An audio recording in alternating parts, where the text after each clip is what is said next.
আজকে এই স্মরণ সভার সম্মানিত সভাপতি এবং আমার এলাকার সক্রিয় তার অফ করেছে গে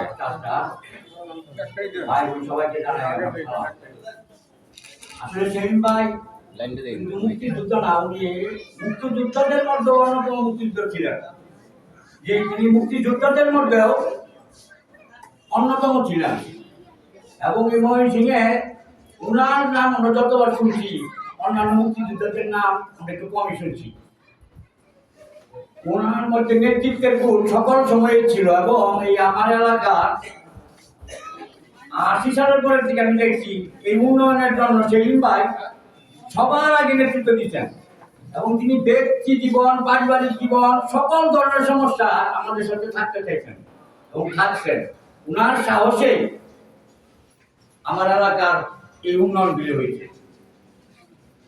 সেলিম ভাইকে যতদিন বাংলাদেশ থাকবে, সেলিম ভাইদের মতো মুক্তিযোদ্ধাদের আমরা চিরদিনই স্মরণ করব। উনি ছিলেন আমার এলাকার একজন ছাতা, সাধারণ ভাষায় বললেন একজন ছাতা ছিলেন। এই ছাতার তলে আমরা অনেকেই ছায়া নিয়েছি।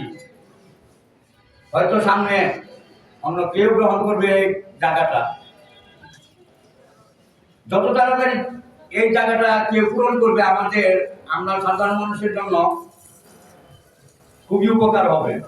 আমরা হয়তো এককভাবে অনেক কিছু করতে পারি না, একজন নেতৃত্ব যদি থাকে আমরা সেই সকল কাজে সফল হতে পারি। আমরা সেলিম ভাইকে হারাইয়া অনেক কিছুই হারাইছি। হয়তো অনেক ব্যক্তি জীবনের সমস্যাও ওনার কাছে বললে উনি আমাদের সহায়তা করতেন বিভিন্নভাবে।